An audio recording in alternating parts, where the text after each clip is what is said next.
Dr. Weaver, you can begin. Okay. Hi, everybody. Welcome to Spine Time. My name is Joshua Weaver. I'm a neurologist and one of the co-directors of the Center for Comprehensive Spine Care at Weill Cornell. It is a real pleasure, together with my co-directors and the staff here at the Spine Center, to welcome you to the latest installment of our webinar. Today, we're covering a really interesting topic, genetics and how it relates to back pain. Back pain has a lot of different causes. As we've kind of gone through, if you've seen any of our past webinars, we've talked about how complex back pain can be. It can involve joint and bone, disc, nerve, muscle, tendon, ligament, and a lot of times it's a combination of all of those things together. Usually back pain is related to just degenerative wear and tear changes that we all get as we get older. Although sometimes I have patients that I see who will tell me that back pain really runs in their family. Or we see people who are at a relatively young age get significant back pain. And it's interesting to think about, is there a genetic role to certain people being prone to get more back pain than others? So we wanted to dive into that topic a little bit. And to do that, we invited two of my neurology colleagues, Dr. Mary Vo and Shenela Lakhani, who both work in our neurogenetics group at Weill Cornell. So I do want to introduce them here, but first, before I do that, I just wanted to thank not only the speakers today, but also our co-directors and the staff at the Spine Center. I also just really want to highlight and thank the team that kind of runs all this behind the scenes. It's a lot of work every 2 weeks to run these webinars. So thank you for that. As you may know, our Spine Center is at 59th Street and 2nd Avenue. We have over 20 physicians on staff. We have spine surgeons, we have pain management, we have physiatry or rehab medicine, we have neurology, and we also work a lot with psychologists and nutritionists and complementary medicine folks. So we do a lot just all around the sphere of back pain. So just wanted to point that out. And also just to note, during the course of this webinar, there is a chat function that you can use. So if you have questions that come up, you can chat, and I will make sure to kind of monitor that, and we can pose questions to the speakers as we go through that. So without further ado, I just wanted to introduce our speakers here. So basically we've got Dr. Mary Vo. She's an assistant professor of neurology and is the director at the Peripheral Neuropathy Center. She's also the clinical director of the Adult Neurogenetics Program at Weill Cornell. She also was a co-resident with me. She was a couple years apart, but we worked together a lot, many years ago now, I guess, sorry. And Shenela Lakhani, who is very accomplished with many, many letters behind her name here. She is an assistant professor of research in neuroscience, and she's wonderful. She is the director of genetic counseling and clinical engagement at our Center for Neurogenetics. So I'm going to pass this off. I think Dr. Vo was going to be the first one to talk here. I'm just going to bring the slides over. Here we go. So take it away, Dr. Vo. Hi, Josh. Thanks for having me here. So very often in clinic, we do hear patients with complex spine problems tell us that many of their first-degree relatives run in the family. So I agree, this is a question that comes up a lot. And the question of how much of a role genetics plays in it it's a great question, and I think we are still very much learning about it.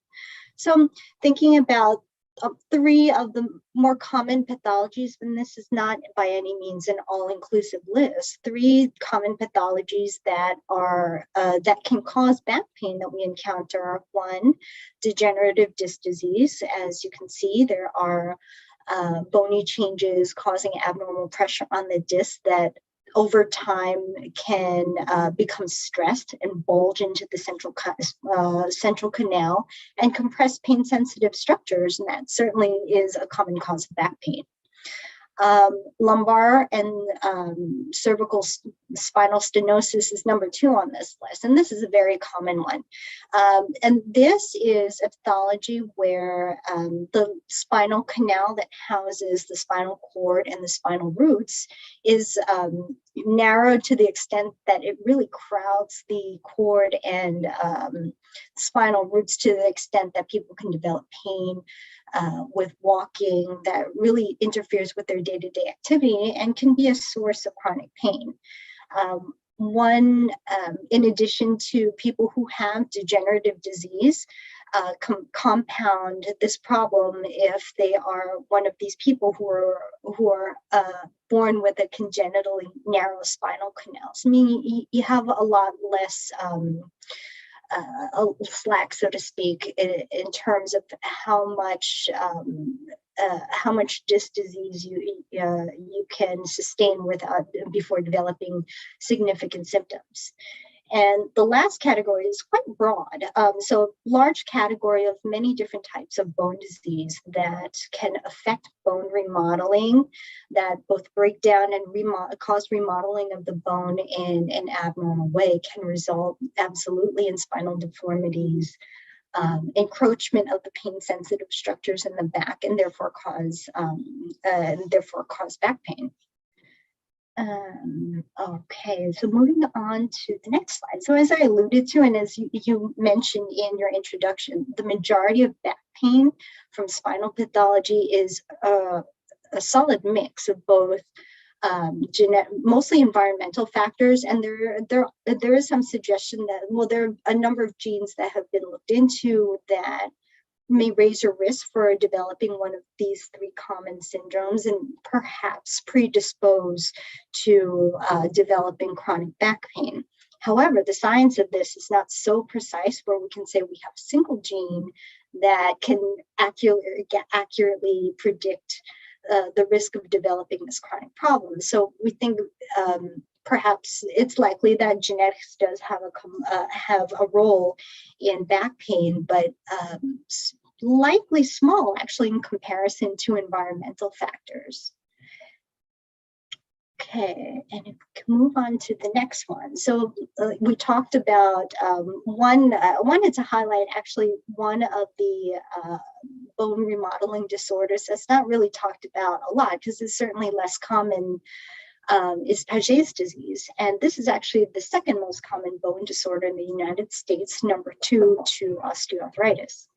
And it's caused by impaired bone remodeling. So not only do you have an abnormally accelerated process of resorption and breakdown of the bone, the way that the body kind of compensates for it and remodels bone to try to heal itself is actually quite aberrant and results in many abnormalities in bone formation. Typically, this presents in adults over age 55, and certainly the spine is the most common place where people have symptoms of pain, but the skull and pelvis are also areas where people might present with chronic pain. It's in uncommon cases of Paget, so that's a small percentage of these disorders. We do think that there is evidence of a genetic link, and not so much Paget's by itself, but when it's part of a broader, more complex symptom of syndrome consisting of perhaps weakness, perhaps cognitive change, a myriad of other symptoms. In those cases, there is a genetic link that perhaps Shenela could elucidate a little more. Thank you, Dr. Vo. So my name is Shenela, and I'm going to talk a little bit more about the nitty-gritty parts of genetics. And so often when we talk about disease and more we're hearing about genetic factors. And I think one of the things that is most important to differentiate is the difference between hereditary and genetics. And often this is used interchangeably. But I think the part that we want to focus on here is hereditary really means when there is a single gene. So we have 20,000 different genes, and a variation, or what we call a genetic mutation in one gene, directly causes disease. And so this might be something you've heard of, example, cystic fibrosis, okay, a very relatively common condition. When we talk about genetics in sort of these more common complex conditions, we're talking about multiple genes. And so most diseases are not caused by a single gene, but many are caused by the combination of multiple genes interacting together. And so it's very simplistic for us to think that one gene directly causes a disease, but the reality is all of these genes are talking to one another, and each one has a little bit more to say than others when it comes to our health. And so I think that's one of the most important things when we talk about, is back pain genetic or is it in our genes? So the question really is, it probably likely is in our genes, but how many of those genes? All right, and so then when it comes to familial conditions, we often will see people who tell us they have a family history. And so the important thing to realize is that there are family for multiple reasons, one of them being that we share a lot of genes with them, right? And so this leads me to sort of this little analogy I like to use. And so thinking about back pains, we can think of glasses of water, okay? And so the next slide, the animation, thank you. So let's just think of the idea of the glass is half completely full, and that means you have disease, okay? Now, all of us are born with different amounts of water. So every single one of us has some water, and those are our genes. And so some people might have more or less genes that are causing disease. So that in combination with environment can lead us to this threshold. So the question really is, how many of those risk genes that might be predisposing us to back pain are we born with? We can't change that. And then you have the addition of environment, and this can be lifestyle, for example. Many questions of sort of occupational. So like, does my job sort of put me at higher risk? Does my diet, does my weight? And these are all factors that are important and considered environment, but on their own, they might not be enough. And the genes on their own might not be enough. And so that's this idea of more familial or genetic risk. So thinking specifically sort of this idea of genetics of degenerative disc disease. And so, you know, if you look up online, there's papers that might suggest that there are links. And this is true. So for example, we might see that someone has similarly affected families. There might be siblings that are affected. But the thing to remember is that we share not only genes with family members, but shared environment. So we might actually have similar lifestyles. For example, we might have similar diets that might be predisposing us to a certain weight, or we might take up smoking, and this might be more common in the same family. And so those are things that we have to take into account. So if we sort of look at this graph of looking at the different risks, you can see here on one end, this is hereditary. And that's sort of what Dr. Vo alluded to, where we see syndromes. And what syndrome means is that the primary symptom might not be back pain, but there's other systems involved. And so sometimes you might see individuals who have intellectual disability, for example, in addition to things like Pajeos disease. And so that's where there's likely one gene, and those are very rare. And then on the other side, you have completely acquired. So that means, you had a car accident and you have a condition that has been completely happened because of an instance in life.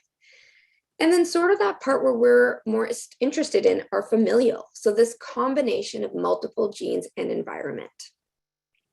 So now the question remains, and when you look at these genes that have been identified, these are called candidate genes or risk genes. So on their own, individually, there has been no gene that has been directly correlated to back pain. But what we're trying to understand now is all of these little genes, how much of an effect do they have? And what combination, or for example, perfect cocktail do you need to have to sort of push you over that threshold of healthy versus affected? And so that's exactly what I just said here. So each one might have a little effect, but all together, they probably cause disease. So sort of to conclude on what Dr. Vo and I have suggested is that back pain is a very complex disease. And by complex, I mean that there's multiple factors involved, not just environment only and not just genetics. So it's a combination of multiple things. People in the same family might experience similar symptoms, but that's because they share not only a certain amount of genes, but also environment. And right now, there is no useful genetic test that we can actually use to diagnose somebody or predict who may or may not be at risk for back pain, unless it's part of a much more complex hereditary syndrome. So those are those other symptoms that we would see in addition. Excellent. That's really great. Thank you so much, Mary, Shenela. I really appreciate that. So that was a nice overview, I think, of sort of the complexities that are involved here, which I think is really interesting. And it's like most things in the medical world, when you have certain disorders, it usually is a combination of your environment and your genes, but it's not so simple. We don't really have a back pain gene, right? So basically you're saying all of the hundreds of patients I see with back pain, I shouldn't be sending them all to the neurogenetics clinic, right? For genetic screening, right? Okay. That's correct. You might get a little overwhelmed with that. Can you walk us through a little bit, because I'm curious, and we'll talk a little bit more, because I think what you're hitting on here is that, and I think what we can talk about too is how we can change maybe the environmental side, because we can't really change one's genetics, right? I mean, so easily, I guess, right? Can you walk us through a little bit of the kinds of patients that you might see in your clinic? And then, some people have brought up certain kinds of treatments like stem cell treatments, or are there other genetic treatments that are used, not necessarily applicable to back pain because it's so complicated, but what kinds of things can you talk about in that arena? So the kind of patients that get referred to us in general are patients who have diagnosed a complex subset of symptoms. So like Shenela mentioned, an example is an individual who might have severe cognitive symptoms, other patients with muscle weakness and bony abnormalities in addition to back pain. And there's no unifying diagnosis or better explanation among multiple diagnoses that connects it all together. Oftentimes there is a family history of some subset of these symptoms. So different individuals within a family line may share some subset of these symptoms, and we try to ferret that out a little bit more by kind of collecting a really detailed intake, extensive record. We collect records, and then we kind of figure out, well, what are potential genetic syndromes that might line up with this and might yield an answer. And from there, we make a decision whether genetic testing with some commercially available tests, or whether more extensive testing would help us arrive at an answer. So getting to the treatment question, it really depends. So we have to arrive at a specific diagnosis, and it's a very small proportion of genetic syndromes have an effective directed treatment. And that's for many reasons. So one, you have to be able to identify the pathology, and you also have to be able to know every step of that disease and where you can precisely intervene with treatment that will actually change the course of someone towards health. Got it. That makes a lot of sense. So Shenela, you are a genetic counselor. So what do you do differently from Mary when you're interacting with patients? Right. So I think we work quite symbiotically. So a lot of my role is really to help identify which test is best to be ordered, right? And so that is based on their exam by Dr. Vo and any past investigations that would have been done. So neurogenetics is complex because often you're looking at multisystemic, right? So have they had, for example, blood work? Their imaging is super important. And so in addition to the exam that we're having, is try to identify what the most appropriate clinical test is. Ordering a test nowadays isn't that hard. We've all heard of 23andMe, Ancestry.com. We can all sort of do this buccal swab, but more and more, the tricky part is actually interpreting results. And so we often find things like variants of uncertain significance. And I think those are things that many patients aren't prepared for when they come in for genetic testing, is that sometimes we end up with more questions rather than answers. And so, we each have approximately 5 million DNA changes. Each one of us on this call right now share 99% of our DNA. So that means that 1% that are all those DNA variants are actually making us different people and not necessarily healthy or ill. So the question now exists is, when I get these reports and we find these variants, what made, you, Dr. Weaver, and me, who I am, and what actually might be predisposing us to certain conditions. And so the better we've gotten at technology, we're lacking a little bit in that understanding. And this is true for many common conditions. So, back pain is one example, but we have similar questions from people who have asthma, diabetes. Is there a way for us to try understanding these more, common adult conditions and how we can better tailor this care? Great, thank you.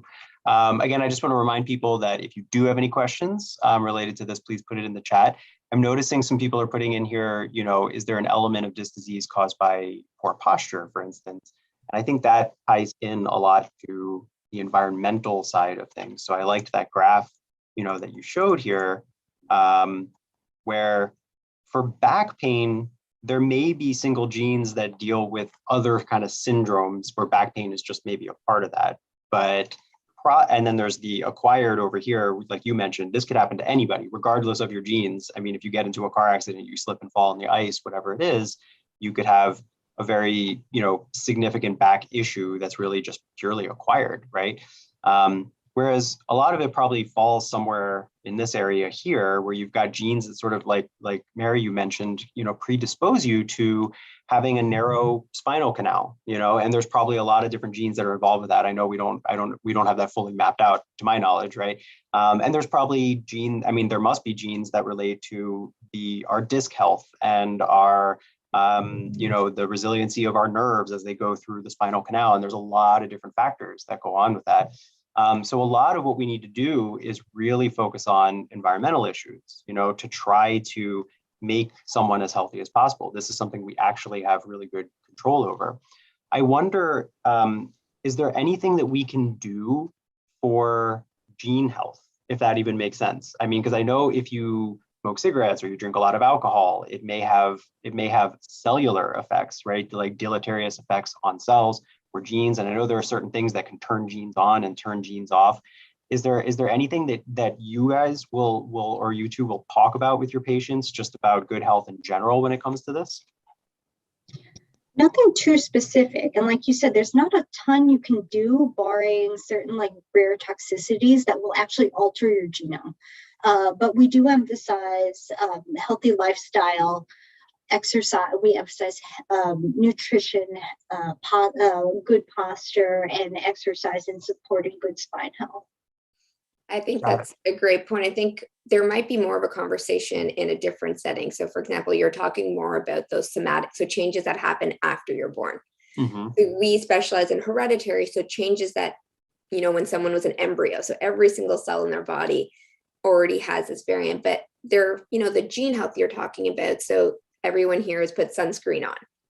So why is that? It's literally because you're affecting sort of that cellular level, right? And so you are accumulating these gene insults, for example. And if you get too many, you might end up with a disease much later in life. And so that's why often one of the first things we see when we think of hereditary conditions is when someone's very young. So, pediatric clinic, they haven't lived long enough to accumulate sort of what you're talking about, these unhealthy genes that are accumulation of toxins, for example, things we breathe in. And if you look online, there is a lot of studies right now trying to look not only at your genes, but for example, how stressed are you? So a lot of questionnaires will now ask you, in the last 3 months, have you been worried about paying rent? What zip code do you live in? Do you feel happy? Are you ever scared that you might lose your job? And so these questions are important because it's sort of trying to answer this question that individuals have, we might have more control over those environmental or lifestyle choices. And so I think that equally as important, everyone's very much set on what they're born with. And sometimes we forget to actually look at what we can actually influence, which is, perhaps posture, perhaps diet choices. And I think that often people look at genetics as maybe a ticket, a ticket to get a pass, or sometimes to blame something on that. And so I think that we all have to realize that it is a combination. Yeah, thank you for that. I think that was a really great way to frame it.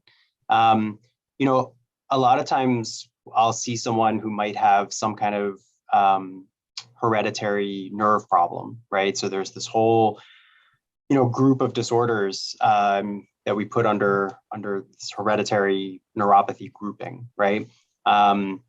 If a patient who potentially had this, came to see your clinic in the neurogenetic clinic, and you do diagnose, yep, we found a mutation, it's not a variant that we don't know about. This is what links to this disorder.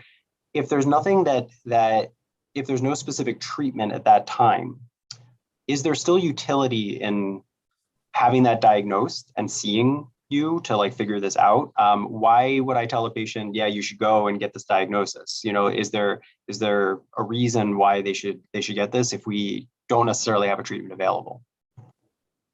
We might not have a treatment available now. There are always things happening in the pipeline. So for that reason, yes, it is worth looking at if there's a high suspicion for a hereditary syndrome. So for example, Charcot-Marie-Tooth, otherwise known as CMT, is a family of hereditary neuropathies that is the most common hereditary neuropathy worldwide. Many variants there's no specific treatment to slow it down, but there's been a lot of hot research both in animals and humans in really the past couple of years that are looking at certain subvariants of this. They're finding good targets that might be amenable to genetic treatment. So once patients are in our database, new treatment comes up, we're able to flag and see if perhaps offer it to select patients. And also these gene therapies, they require a very specific diagnosis. Some clinical trials require that you have that exact mutation. So by being a part of our program, we have that data and we can match people up accordingly.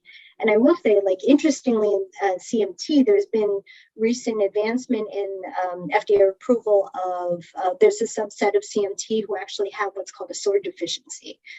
SORD is an enzyme that is felt to be, when deficient, felt to be pathologic or accelerate one's hereditary neuropathy. There's now an orphan treatment for that. So, and that's new in the past year. So things like that are in the pipeline. They don't get a lot of press because they are rare diseases and they really affect a very specific and small percentage of the population. So we want to be a resource for people who suffer from these. And if new things become available, we certainly will.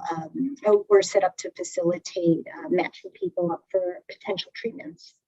And I think just to piggyback on that, when we think of hereditary, that typically means implications for offspring and family members, right? And so it might not change. And most of the time I will tell patients, this might not change anything today, but like Dr. Vo said, more and more we are seeing these trials, or we're seeing treatments that's tailored not just to the symptoms. So, many people on this call might have back pain, but we might all have them for different reasons. The same is true for things like, epilepsy. So right now we treat people based on the symptoms they present with, but in the near future, we're probably going to start treating them on the mechanism or the underlying cause. And so it might have future implications, like Dr. Vo said, but it might actually have very imminent implications for family members. So for example, if something's hereditary, there can be options when it comes to reproductive health. So there are ways to sort of have a conversation with reproductive medicines or genetic counselors about whether or not that's something that someone wants to look at before they pass it on. And so there is definitely room for conversations for people who might be considering genetic testing. Got it. That's really great. I'm curious, since you two are in this field, where do you see the future going? Are we going to have some kind of Star Trek encoder where we get everybody's whole genome and we know everybody's genome right off the bat from the minute they're born? Are we going to know the 250 spinal stenosis genes that are out there? Like, how far off are we from this happening? Well, I think that the growth of genetic medicine has just been incredible over just the past 5 to 7 years. And we're getting more efficient at sequencing more complex data and doing it much faster. So we get this data to be able to offer and try to hone down on precise potential diagnoses and potential treatments for patients. But it's still critical to have it like an evaluation with your physicians to marry the symptoms with the genetic data. It all has to come together, because one without the other doesn't advance treatment options for a person or for a specific patient. Got it. I'm wondering too, what is the difference, because we hear about stem cell treatments. What is the difference between a genetic treatment and a stem cell treatment? Because I think a lot of times people might be confused. Is that the same thing? Or those different things? What does that mean? Shenela, I don't know if you have any specific opinions on this. About the difference between stem cell and genetic therapy? The gene therapy. So it's hard. So gene therapy doesn't necessarily have to be stem cell treatment. And so there can be a lot of different mechanisms when we talk about gene therapy. So there are a few things. So for example, there are pediatric conditions where there is, for example, bone marrow transplant.